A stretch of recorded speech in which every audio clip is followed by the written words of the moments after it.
Bonjour tout le monde, Cecile Aka AupairToes here. Today I'd like to share with you top underrated and overrated activities in the City of Light, Paris. Let's dive in.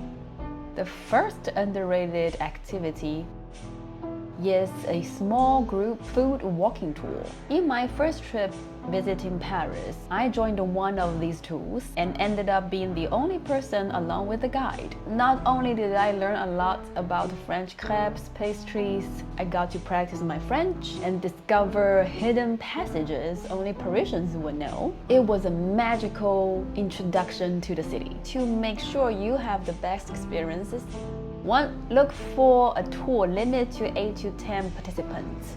Fewer the better. Choose a day and time fewer people could show up. The one I ended up being the only person was on a raining cold day later in the afternoon. Both these increase the chances of the guide to customize the tour in your interest. Tip 2. Make sure the tour covers 1 to 2 neighborhoods, offering a variety of food. Ideally, you want 4 to 6 stops, 4 to 3 hours tours respectively. This gives you enough time to discover, observe, learn and digest everything you experience. Check out Get Your Guide, Paris by Month. These two websites have well-filtered options ranging from $85 to $135. Be aware of tours that are too cheap. They might compromise the quality of food, rush you through schedule, or hire underrated guides. On the other hand, save the more expensive tours for when you're more familiar with French cuisine delight. In my food walking tour mentioned above, the guide took me through a beautiful green passage known as Goulet Vert Promenade du Monde, or Promenade Blanche, which means a walk in the plant. This elevated stroll, 10 meters above the ground level, begins at the Bastille and winds through 12th arrondissement for 3 miles, eventually leading to Bois de Vincennes. In 1993, Paris transformed a long-abandoned viaduct into this world's first elevated park walkway. This brings me to the next underrated gem: Paris hidden passageways. There are 2 types. Type 1 is ground level. When you walk along the main street, keep an eye out for narrow openings. You'd be surprised how many of these hidden gems are right under your nose. These passageways usually lead to a quiet, open courtyard and provide a peaceful retreat away from the busy streets. The other type is covered streets or arcades. Those were originally designed as shopping areas in the 19th century. While some became tourist traps, a few still preserve their unique craftsmanship and specialty shops, like Galerie Vivienne, where you can discover unique boutiques and cafes. Check out the article linked in the description below for more history, ratings, and details about these hidden gems. Remember to visit during open hours and days to fully enjoy. Public parks and gardens in Paris are incredibly underrated. Many tourists walk by don't even notice them. Take the Jardin du Palais Royal. You can find famous literature quotes on each chair. Place des Vosges is a typical small neighborhood garden, which you may have seen on the show Emily in Paris. Jardin de Luxembourg is a little bit overrated. Find tranquility in Parc Montsouris. Monsieur Parc des Bouts-Chaumont offers a refreshing escape.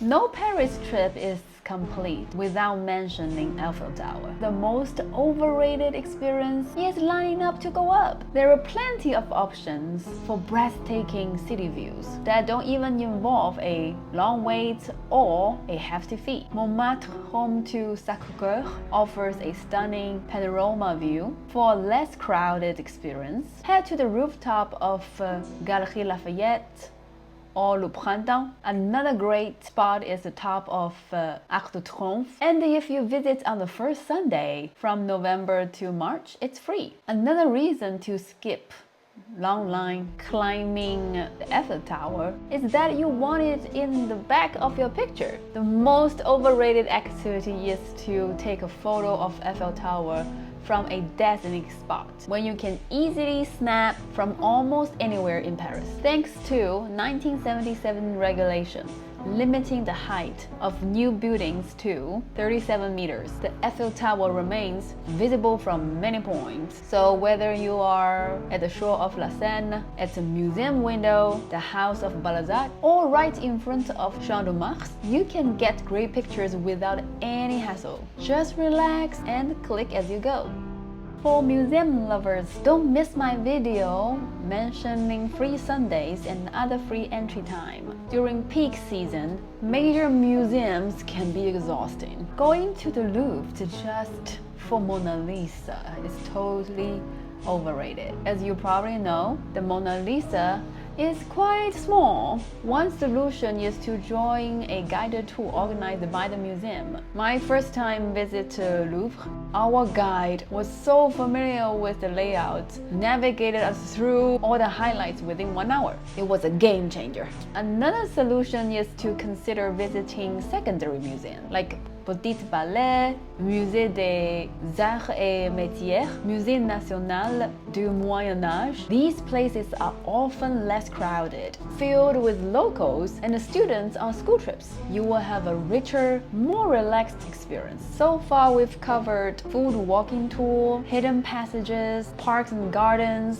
city views, Eiffel Tower, museums. Please comment below which one you find most helpful. And let me know if there are any questions, ideas that I can help with. Lastly, don't just stay in Paris. About 90% of French jobs are in Paris area, which makes the train systems perfect for day trips. There are fantastic tours you can join or plan on your own from Paris to places like Normandy area, Rouen, where Jeanne d'Arc, Joan of Arc, was martyred. Or you can step into Monet's gardens in Giverny. These trips gives you a glimpse of the diverse beauty of France beyond its capital. I hope the recommendations make it easier for you to plan your next Paris trip. À la prochaine! See you next time!